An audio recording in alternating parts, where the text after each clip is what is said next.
السلام عليكم ورحمة الله وبركاته. إن الحمد لله رب العالمين والعاقبة للمتقين والصلاة والسلام على سيد الأنبياء والمرسلين نبينا محمد وعلى آله وأصحابه ومن تبعهم بإحسان إلى يوم الدين. الحمد لله الذي هدانا لهذا وما كنا لنهتدي لولا أن هدانا الله. رب شرح لي صدري ويسر لي أمري واحلل عقدة من لساني يفقه قولي. اللهم انفعنا بما علمتنا وعلمنا ما ينفعنا وزدنا علما. اللہ تعالیٰ کے فضل و احسان سے سورہ النحل کی آیت نمبر 93 تک ہمارا سبق مکمل ہو چکا ہے، اور آیت نمبر 94 سے انشاءاللہ آج ہمارے سبق کا آغاز ہو. اعوذ باللہ من الشیطان الرجیم. بسم اللہ الرحمن الرحیم.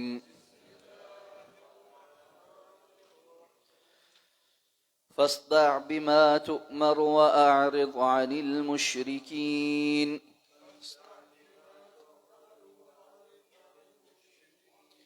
إنا كفيناك المستهزئين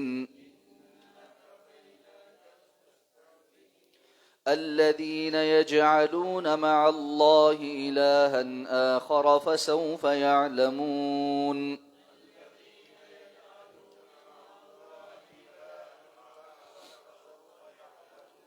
وَلَقَدْ نَعْلَمُ أَنَّكَ يَضِيقُ صَدْرُكَ بِمَا يَقُولُونَ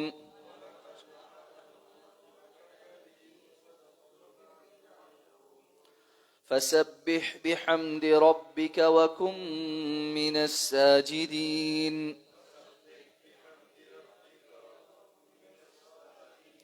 وَاعْبُدْ رَبَّكَ حَتَّى يَأْتِيَكَ الْيَقِينُ.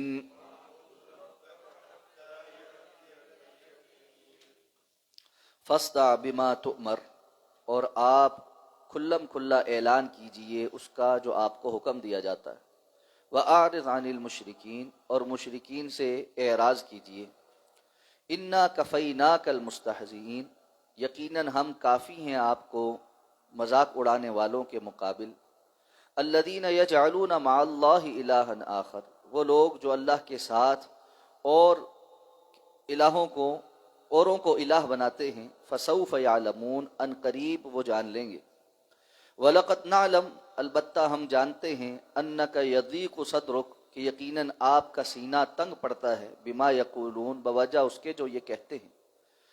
فَسَبِّحْ بِحَمْدِ رَبِّكَ، تو پس آپ اپنے رب کی تسبیح کے ساتھ حمد بیان کیجئے. وَكُن مِّنَ السَّاجِدِينَ، اور سجدہ کرنے والوں میں سے ہو جائیے. وَاعْبُدْ رَبَّكَ، اور اپنے رب کی عبادت کیجئے. حتی یأتیک الیقین، یہاں تک کہ آپ کو یقین آ جائے، بمعنی موت آ جائے. گزشتہ آیات میں ان لوگوں کا تذکرہ ہوا جنہوں نے سابقہ امتوں میں سے اللہ کے رسول صلی اللہ علیہ وسلم سے پہلے انبیاء کی بات کا انکار کیا، اور ان کو کہا، مشرکین مکہ کو کہا گیا کہ جس طرح ان کا معاملہ تھا کہ جب انہوں نے اپنے انبیاء کو تنگ کیا اور تکلیفیں پہنچائیں تو وہ اللہ کے عذاب کا شکار ہوئے، تمہارے ساتھ بھی معاملہ ایسا ہی ہوگا. تو فرمایا فَوَرَبِّكَ لَنَسْأَلَنَّهُمْ أَجْمَعِينَ، آپ کے رب کی قسم ہے ہم ان سے سب کے سب سے ضرور سوال کریں گے اس کا جو وہ کرتے تھے. اب فرمایا آپ جو آپ کو حکم دیا جا رہا ہے اس کا کھلم کھلا اعلان کر دیجیے. پہلے حکم یہ آیا تھا وَأَنذِرْ عَشِيرَتَكَ الْأَقْرَبِينَ، آپ اپنے قرابت داروں کو، قریبی لوگوں کو جو ہے وہ دعوت دیجیے. اب یہ حکم آیا کہ فَاصْدَعْ بِمَا تُؤْمَرْ، صدع کہتے ہیں کسی چیز کو اعلانیہ طور پر کھل کر بیان کر دینا. جو آپ کو حکم دیا جا رہا ہے آپ اس کو کھل کر اب اعلانیہ دعوت دیجیے. لیکن ساتھ میں فرمایا وَأَعْرِضْ عَنِ الْمُشْرِكِينَ، ان مشرکین سے اعراض کیجیے. اعراض کا معنی یہ ہے کہ ان کے ساتھ بحث مباحثہ، جھگڑا، زیادہ وقت انہی کے ساتھ صرف ہو جائے، اس کے بجائے ان کو اگنور کرتے رہیں. جو کچھ یہ کہہ رہے ہیں ان کو بولنے دیں، اور آپ لوگوں کو دعوت دینے کی طرف توجہ مبذول کر دیں. اب یہ کام اتنا آسان نہیں ہے کہ بندہ ایک طرف تمسخر اڑانے والوں اور باتیں کرنے والوں، تکلیفیں پہنچانے والوں کو بالکل خاموشی کے ساتھ اگنور کرتا رہے، یقیناً انسان کو تکلیف پہنچتی۔ اور یہی معاملہ رسول اللہ صلی اللہ علیہ وسلم کو بھی پیش آتا تھا، اسی لیے آپ صلی اللہ علیہ وسلم مختلف مواقع پر تکلیف پہنچانے والوں کو اس کا اظہار بھی کرتے تھے۔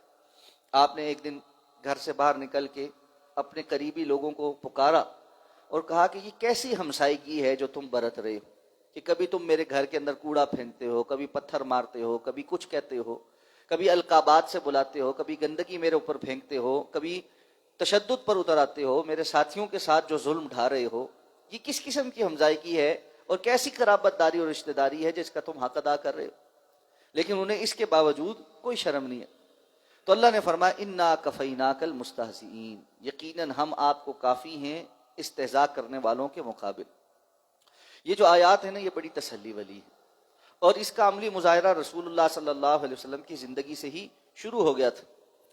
تو ان لوگوں کے دو گناہ گنوائے گئے ہیں، ایک تو یہ کہ انہوں نے رسول اللہ صلی اللہ علیہ وسلم کا مذاق اڑایا ہے، اور دوسرا فرمایا الذین یجعلون مع اللہ الہا آخر، وہ لوگ جو اللہ کے ساتھ اوروں کو الہ بناتے ہیں، یعنی شرک بھی کرتے ہیں اور منصب رسالت کا ٹھٹھا بھی اڑاتے ہیں۔ تو حدیث میں دو واقعات آتے ہیں، بڑے بڑے کفار جو تھے، جو سرداران قریش تھے، ان میں سے اسود بن زامہ اور ولید بن مغیرہ اور تین چار اور، ان کے متعلق نام لے کر رسول اللہ صلی اللہ علیہ وسلم نے حضرت جبریل تشریف لائے تو انہیں کہا کہ یہ لوگ مجھے بہت تکلیف پہنچاتے۔ تو حدیث میں آتا ہے جبریل امین نے ان پانچوں لوگوں کی طرف ایسے اشارہ کیا تو ان کے جسم کو کچھ جھٹکا سا لگا، اور اس کے بعد یہ پانچوں لوگ انتہائی عبرتناک موت کا شکار ہوئے۔ دوسری حدیث جو حضرت عبداللہ ابن مسعود رضی اللہ تعالیٰ عنہ کی ہے، وہ کہتے ہیں کہ ابو جہل اور اس کے ساتھ عتبہ، شیبہ، امیہ بن خلف اور کچھ اور سردار جو ہے یہ مسجد حرام میں بیٹھے ہوئے تھے، رسول اللہ صلی اللہ علیہ وسلم تشریف لائے اور آپ نے نماز پڑھنی شروع کی۔ تو ان میں سے ابو جہل کہنے لگا کہ کون ہے جو فلاں قبیلے نے جو اونٹنی ذبح کی ہے، اس کی اوجڑی اور اس کی جو علائشیں وہ پڑی ہیں، وہ لا کر رسول اللہ صلی اللہ علیہ وسلم کے اوپر جب وہ سجدے میں اونٹ ڈالے گا۔ تو ان میں سے سب سے بدبخت بندہ اٹھا اور وہ علائشیں لے کر آیا، اور آپ صلی اللہ علیہ وسلم جب سجدے میں گئے تو اس نے لا کر وہ ساری آپ کی پیٹھ کے اوپر اور آپ کی گردن کے اوپر رکھ دی۔ اور یہ اب یہ منظر دیکھ کر اونچی اونچی آواز سے کہہ کے لگاتے اور ہنستے ہوئے لوٹ پوٹ ہوتے ہوئے ایک دوسرے کے اوپر گر رہے۔ رسول اللہ صلی اللہ علیہ وسلم نے سجدے سے سر نہیں اٹھایا یہاں تک کہ یہ منظر حضرت فاطمہ رضی اللہ تعالی عنہا نے گزرتے ہوئے دیکھا۔ حضرت عبداللہ ابن مسعود فرماتے ہیں کہ مجھے آج تک دکھ ہے کہ میں اس وقت کمزور تھا اور اللہ کے رسول صلی اللہ علیہ وسلم کے دفاع میں کچھ نہیں کر سکا، کاش میرے پاس کوئی طاقت ہوتی اور میں آپ کا وہ دفاع کر سکتا۔ اور معلوم ہے حضرت عبداللہ ابن مسعود رضی اللہ تعالیٰ عنہ خود جسمانی طور پر بڑے کمزور سے نحیف سے صحابی تھے، بلکہ بعد میں تو صحابہ کرام جو ہے وہ ان کی پتلی پتلی پنڈلیوں کے متعلق آپس میں مذاق بھی کرتے۔ تو اللہ کے رسول نے کہا تھا کہ تم ان پتلی پتلی پنڈلیوں کے متعلق مذاق کرتے ہو، اللہ کے ہاں یہ احد پہاڑ سے زیادہ وزنی۔ تو کہنے لگے کاش میرے پاس کوئی اس وقت موقع ہوتا، میں اللہ کے رسول صلی اللہ علیہ وسلم کا دفاع کر سکتا، لیکن میرے میں طاقت نہیں تھی اس ٹائم۔ حضرت فاطمہ رضی اللہ تعالیٰ تشریف لائیں، انہوں نے آ کر اللہ کے رسول کی پیٹھ سے اور آپ کی گردن سے وہ ساری علائشیں اتاری۔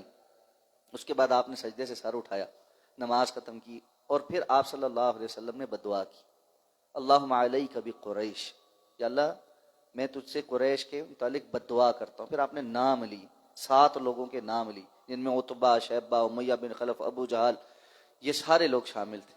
حضرت عبداللہ ابن مسعود رضی اللہ تعالیٰ عنہ فرماتے ہیں بدر کے دن کفار کو جس گڑھے میں پھینکا تھا نا، میں ان 7 لوگوں کو گن کر اس گڑھے کے اندر گرا ہوا دیکھ رہا تھا کہ اللہ نے ان کو اس دنیا کے اندر اللہ کے رسول کے سامنے ذلیل اور رسوا کیا، اور اللہ کے رسول کی یہ بددعا قبول ہوئی۔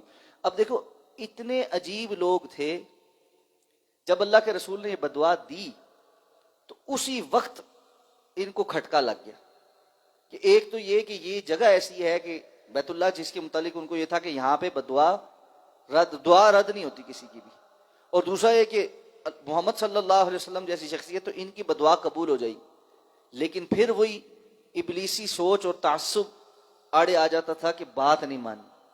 تو باوجود اس خطرے کے لیکن اپنے اس تبصر کے اوپر قائم رہے. تو اللہ نے فرمایا انا کفیناک المستہزئین، یقیناً ہم آپ کے لیے آپ کے مقابل ان استہزاء کرنے والوں کو کافی ہو گئے. اور اللہ رب العزت نے اس امت کو جو شرف عطا فرمایا ہے اس میں سے ایک شرف یہ بھی ہے کہ اللہ نے اس امت کے دل میں اپنے رسول کی وہ محبت رکھی ہے الحمدللہ کہ کسی بھی دور میں تمسخر اڑانے والے بے خطر اور بے خوف یہ کام نہیں کر سکے آج تک الحمدللہ. اور آج بھی اگر کوئی بکواس کرتا ہے تو اس کو چھپ چھپا کر کہیں جان چھپا کر رہنا پڑتا ہے، لیکن وہ کتنا عرصہ ہی کیوں نہ چھپ جائے، 30 سال کیوں نہ چھپ جائے، اس کی حالت سلمان رشدی جیسی ضرور پہنچتی ہے. اور اللہ یہ عبرتیں اس دنیا کے اندر ہمیں دکھاتے. اور امت محمدیہ صلی اللہ علیہ وسلم کا یہ خاصہ اور یہ خیر اس کے اندر باقی ہے ابھی الحمدللہ. اس لیے یہ چیز ذہن میں رکھنی چاہیے کہ آپ صلی اللہ علیہ وسلم کی امت کے علاوہ یہ بات کسی اور میں موجود نہیں ہے. ابھی حالیہ کچھ عرصہ قبل، دن تو نہیں، تقریباً کچھ ماہ ہو چکے، ایک ویڈیو بڑی وائرل ہوئی جس میں ایک امریکی راک سٹار ہے اور وہ کچھ پروگرام وغیرہ کرتا ہے اپنے یوٹیوب پہ چینل پہ. اس نے اپنے ساتھ تین لوگ تھے، ان کو جو ہے وہ آن لائن لیا ہوا تھا. اور وہ تینوں کے تینوں عیسائی ہیں، اور لیکن یعنی جس طرح کہ اس وقت سو کارڈ دنیا کے اندر ہیں، اور تینوں یوٹیوبرز بھی ہیں اور ناچ گانے سے تعلق ہے ان کا. لیکن وہ بحث اس بات پہ کر رہے تھے کہ ہمارے ہاں ہم باوجود اس کے کہ کرسچنز کہلواتے ہیں، سارا کچھ کرتے ہیں، لیکن کسی طور پر بھی عیسیٰ علیہ السلام کی ناموس کے لیے کوئی غیرت نہیں پائی جاتی. پھر اس نے گن گن کے بتایا کہ ہمارے ہاں کس قسم کے کارٹون بنتے رہے، فلمیں بنتی رہیں، باتیں ہوتی رہیں، اور آپ کسی بھی جگہ پوری دنیا کے اندر حضرت عیسیٰ علیہ السلام کے متعلق کچھ بھی لکھ ڈالیں، بنا ڈالیں، کہہ ڈالیں، ویڈیوز میں کوئی گندگی پھیلا دیں، کسی کی کان پہ چوں نہیں لگے گی. اس نے کہا اس کا عشر اشیر بھی 1% بھی آپ محمد صلی اللہ علیہ وسلم کے متعلق کر کے دیکھیں، پھر آپ کو پتہ لگے گا کہ زندگی آپ کے اوپر کیسے تنگ ہوتی. تو الحمدللہ اللہ تعالیٰ نے یہ آپ صلی اللہ علیہ وسلم کی الفت اور محبت اور ایمان کا تقاضا امت کے اندر باقی رکھا ہے. اور اس میں اللہ رب العزت نے بڑے ایسے ایسے ناموں کو یہ توفیق عطا فرمائی ہے جو بظاہر دیندار نہیں تھے. جس طرح اقبال نے کہا تھا کہ ہم سب باتیں کرتے رہ گئے اور لوہاروں کا لڑکا بازی لے گئے. تو اللہ رب العزت کہاں کس سے دین کا کیا کام لے لے وہی جانتا ہے. اس لیے یہ جو وعدہ ہے نا اللہ کا انا کفیناک المستہزئین، کیونکہ آپ صلی اللہ علیہ وسلم کا منصب نصارت اور نبوت قیامت تک کے لیے ہے، تو یہ وعدہ بھی قیامت تک کے لیے ہے. ہر دور کے اندر تمسخر کرنے والوں کا بیڑا غرق اللہ رب العزت نے کرنے کا وعدہ کر رکھا آپ سے. فرمایا الذین یجعلون مع اللہ الہا آخر فسوف یعلمون. یہ دنیا کے اندر تو جو عذاب ملے گا فسوف یعلمون، ان قریب یہ جان لیں گے کہ آخرت میں اللہ نے ان کے لیے کس طرح کے عذاب تیار کر رکھے. اب ساتھ میں مزید تسلی دی وَلَقَدْ نَعْلَمُ أَنَّكَ يَضِيقُ صَدْرُكَ بِمَا يَقُولُونَ. ہم جانتے ہیں کہ جو کچھ یہ کہتے ہیں اس کی وجہ سے آپ کا سینہ تو بڑا تنگ ہوتا ہے، آپ کو تکلیف تو ہوتی ہے. اس تکلیف کے لیے ایک قرآنی نسخہ ہے، اور کبار علماء نے سلف صالحین نے یہ لکھا ہے کہ جب رسول اللہ صلی اللہ علیہ وسلم نے فرمایا نا کہ سب سے شدید آزمائش انبیاء کی ہوتی ہے، حدیث میں نا اشد الناس ابتلاء الانبیاء، سب سے زیادہ دنیا کے اندر آزمائے انبیاء جاتے ہیں، پھر جو ان کے جتنا قریب ہوتا ہے. تو رسول اللہ صلی اللہ علیہ وسلم سے زیادہ کس کی آزمائش ہوگی؟ تو آپ کو بھی اس آزمائش کے موقع پر جب دل تنگ پڑتا ہے لوگوں کی باتوں کی وجہ سے بما یقولون، اور معلوم ہے جسمانی تکلیف اتنی اذیت نہیں دیتی جتنی باتوں کی، اور جو جذباتی تکلیف ہے وہ تکلیف دیتی، وہ جاتی ہی نہیں انسان کے اندر سے، وہ انسان کو اندر سے کھوکھلا کر کے رکھ دیتی ہے. اس کے مقابلے میں اللہ تعالیٰ نے اس کو دور کرنے کے لیے نسخہ بتایا. اس لیے جب کبھی بھی کسی کا سینہ کسی کی باتوں کی وجہ سے، کسی کی حرکتوں کی وجہ سے تنگ ہو، وہ اس کے اوپر عمل کرے. اور وہ کیا ہے؟ فسبح بحمد ربک، آپ اپنے رب کی تسبیح کے ساتھ حمد بیان کیجیے. وقم من الساجدین، اور سجدہ کرنے والوں کے ساتھ ہو جائیے. فسبح بحمد ربک، اس کے اندر سبحان اللہ الحمدللہ کے جو الفاظ ہیں نا، علماء نے یہ کہا سبحان اللہ کا معنی ہے اللہ پاک ہے، یعنی ہر قسم کی وہ آلائشیں جو مخلوق میں پائی جاتی ہیں ان سب سے اللہ پاک ہے۔ الحمدللہ، ہر قسم کی تعریف اللہ کے لیے، یعنی ہر قسم کی صفات کمال اللہ کی ہیں تو اس کی تعریف ہے۔ تو سبحان اللہ و بحمدی، یہ دو جملے ایسے ہیں یا دو لفظ ایسے ہیں جو اللہ رب العزت کی کمال تعریف پر مبنی ہے، ہر ناحیے سے، ہر قسم کی کمی اور کوتاہی کا انکار ہے اور ہر قسم کی کمال کا اقرار ہے۔ اس لیے یہ دو لفظ جو ہے اللہ کے ہاں بڑے معتبر ہیں۔ اللہ کے رسول نے فرمایا سبحان اللہ و بحمدی بہا ترزق الخلائق، یہ سبحان اللہ و بحمدی یہ ایسا جملہ ہے اس کی وجہ سے تو ساری مخلوقوں کو رزق ملتا، ہر مخلوق کو رزق ملتا۔ اور سبحان اللہ و بحمدہ سبحان اللہ العظیم، یہ دو جملے تو آپ نے فرمایا رحمان کو بڑے پسند ہیں، میزان میں بڑے بھاری ہیں جبکہ زبان پر بڑے ہلکے ہیں۔ تو اس لیے سبحان اللہ و بحمدہ، یہی وجہ ہے آپ کی لخت جگر حضرت فاطمہ رضی اللہ تعالیٰ عنہ آپ کے پاس آ کر کہتی ہیں کہ اللہ کے رسول گھر کے کام بڑے ہیں، چکی بھی پیسنی پڑتی ہے اور بھی بہت کام کرنے پڑتے ہیں، ان کاموں کو کر کر کے ہاتھوں میں چھالے بھی پڑ گئے ہیں، آپ کے پاس اب جنگی قیدی آئے ہیں جو آپ نے دیگر صحابہ کو بھی دینے، تو ایک خادم مجھے بھی دے دیں۔ آپ نے فرمایا تمہیں اس سے اچھی چیز نہ دوں، اس سے بہتر چیز نہ دوں؟ اس سے بہتر ہے تو اور کیا چاہیے؟ آپ نے فرمایا رات کو لیٹتے ہوئے 33 مرتبہ سبحان اللہ، 33 مرتبہ الحمدللہ، 33 مرتبہ اللہ اکبر، بعض روایات میں 34 مرتبہ اللہ اکبر، یہ پڑھا کرو، یہ اس سے بہتر۔ تو اللہ کے رسول صلی اللہ علیہ وسلم نے اپنے لیے، اپنے گھرانے کے لیے یہ پسند کیا، تو فرمایا سبحان اللہ و بحمدی، یہ، اور پھر وقم من الساجدین، سجدہ کرنے والوں کے ساتھ ہو جائیے، جس طرح قرآن مجید میں فرمایا ورکع مع الراکعین، رکوع کرنے والوں کے ساتھ رکوع کیجیے۔ اس کا مطلب یہ نہیں کہ صرف رکوع کریں، یہاں پر بھی مطلب صرف سجدہ کرنا نہیں ہے۔ اسی لیے علماء کہتے ہیں اس آیت میں قم من الساجدین کے حکم کے باوجود سجدہ نہیں ہے، یہاں پہ سجدہ تلاوت نہیں ہے، اس لیے کہ یہاں مراد نماز ہے۔ یعنی عربی زبان کا ایک اسلوب یہ ہے کہ جز کو بیان کر کے کل مراد ہوتی ہے، جز کو بیان کر کے کل مراد ہوتی ہے۔ تو جس طرح ورکع مع الراکعین وہاں پر بھی نماز مراد ہے، اسی طرح یہاں پر بھی ساجدین سے در حقیقت نماز مراد ہے۔ اور یہی اللہ کے رسول کیا کرتے تھے، صحابہ بیان کرتے ہیں اللہ کے رسول صلی اللہ علیہ وسلم کو جب کبھی بھی کوئی پریشانی لاحق ہوتی، آپ اٹھ کر 2 رکعت پڑھتے اور وہ نماز ختم کرتے ہی آپ کا چہرہ ایسے ہوتا جیسے کوئی معاملہ لاحق ہی نہیں۔ تو اس لیے جو ہے نا نماز کے ساتھ وَاسْتَعِینُوا بِالصَّبْرِ وَالصَّلَاةِ، اللہ نے فرمایا تم اللہ سے مدد طلب کرو صبر کے ساتھ اور نماز کے ساتھ۔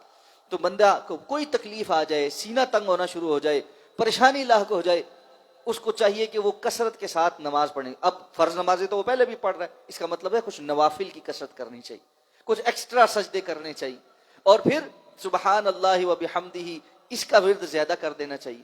اور اس کے ساتھ اللہ کے رسول فرم نے ایک اور حدیث میں جو الفاظ ہیں سبحان اللہ و بحمدہ استغفر اللہ، سبحان اللہ و بحمدہ استغفر اللہ، یہ بھی بڑا قیمتی کلمات ہے، تو یہ انسان کثرت کے ساتھ کہتا رہے۔ تو آپ نے فرمایا، اللہ نے فرمایا وَاعْبُدْ رَبَّكَ حَتَّى يَأْتِيَكَ الْيَقِينُ، آپ اپنے رب کی عبادت کرتے رہیں یہاں تک کہ آپ کا یقین آ جائے، بمعنی موت آ جائے۔ یعنی یقین انسان کو کب آنا کہ اللہ راضی ہو گیا؟ تبھی آنا جب انسان اس دنیا سے جائے گا، اس سے پہلے تو نہیں اس کو پتہ چل سکتا۔ اس لیے آپ اپنے رب کی عبادت کرتے رہیں۔ اس سے ایک بات اور بھی پتہ چلتی ہے کہ یہ نہیں کہ بندے نے کچھ اذکار کیے، کچھ سجدے کرنا شروع کیے اور بس اب کہے کب ہوگا کب ہوگا کب ہوگا، یہ معاملہ کب ہوگا یہ معاملہ کب ہوگا۔ اصل بات یہ ہوتی ہے اس طرح کے معاملات میں نتیجے دنیا میں تلاش کرنے کے بجائے اس معاملے کو اللہ کے حوالے کر کے اپنی توجہ زیادہ اللہ کی طرف کرنا اور دنیا سے بے رغبتی اختیار کرنا، یہ مقصود ہے۔ تو اللہ رب العزت دنیا میں بھی نتائج دکھا دیتا ہے اور آخرت کے تو معاملات انشاءاللہ ملنے ہیں۔ لیکن جو بندہ آخرت سے بے پرواہ ہو کر صرف وظیفے اس لیے کر رہا ہے کہ فلانے کی بیڑا غرق ہوتے دیکھ لوں، فلانے کو میں تباہ ہوتے دیکھ لوں، فلانے میں ساتھ ایسے کیا، اس کا کچھ کیوں نہیں بن رہا، اچھا پھر جب یہ باتیں اندر پکا کے ہی رکھی ہوئی ہیں اور اللہ پہ معاملہ چھوڑ رہی نہیں ہے تو وہ سینے کی جو جلن ہے اور سینے کی جو تنگی ہے وہ بھی دور نہیں ہونی۔ تو ہم بہت سارے لوگوں کو دیکھتے ہیں کہتے ہیں یار کوئی توبہ استغفار کرو، کوئی اذکار کرو، اور بہت کیے ہیں جی نہیں کچھ بھی بن رہا، کچھ اور بتائیں۔ بھائی کچھ اور کیا بتائیں؟ جو اللہ نے بتایا اس سے بڑھ کر تو کچھ نہیں ہے۔ معاملہ یہ ہے کہ پہلے کچھ اندر سے صاف کریں گے اور معاملہ اللہ پہ چھوڑیں گے اور اس کی تسبیح اور تحمید اس سوچ سے کریں گے تو انشاءاللہ فائدہ بھی ہوگا۔ لیکن جب سوچ ہی کچھ اور ہے، مطمع نظر ہی کچھ اور ہے، پھر تو کچھ نہیں ہو سکتا۔ اس لیے فرمایا وَاعْبُدْ رَبَّكَ حَتَّى يَأْتِيَكَ الْيَقِينُ، یہ اللہ کی عبادت کے معاملات، رجوع کے معاملات، کثرت کے معاملات، اذکار کے معاملات، یہ تو یقین آنے تک چلتے رہیں گے کہ مسلسل اس محنت میں رہنا. اور رسول اللہ صلی اللہ علیہ وسلم کی ساری زندگی اسی طرح کی ہے. یہ تو نہیں کہ ابو جہل مر گیا، ابو لہب مر گیا، عتبہ شیبہ امیہ بن خلف مر گئے تو آپ کے دشمن ختم ہو گئے تھے. یہ تو نہیں کہ آپ کو آگے محنت نہیں کرنی پڑی تھی، محنت تو آخری لمحے تک جاری رہی. اس لیے زندگی میں یہ اتار چڑھاؤ آتا رہے گا. یہ چیزیں انسان کو اللہ کی طرف رغبت کے لیے اور رجوع کرنے کے لیے اور اصل حقیقت کو سمجھانے کے لیے ہیں. جب بندہ اس کو سمجھ لیتا ہے پھر اس کے دل میں تسلی بھی آ جاتی ہے، اطمینان بھی آ جاتا ہے کہ دنیا تھوڑی سی ہے، وقت گزر جائے گا، اور اس کے بعد اللہ نے جو عطا فرمانا ہے وہ بے تحاشا زبردست ہے. اس لیے کہ اگر دنیا کے اندر سب کچھ مل بھی جائے تب بھی تو جانا ہی ہے، چھوڑ کر جانا ہے. تو یہ اصل نہیں، بلکہ جب اللہ نے اصل عطا فرمانا ہے وہ ہمیشہ رہنے والا، وہ پھر ختم نہیں ہونا. اس لیے توجہ اس کی طرف ہونی چاہیے. اللہ ہمیں سمجھ کر عمل کرنے کی توفیق عطا فرمائے. یقین کا مطلب یقین ہے. یہاں پر علماء نے یہ بیان کیا وَاعْبُدْ رَبَّكَ حَتَّى يَأْتِيَكَ الْيَقِينُ،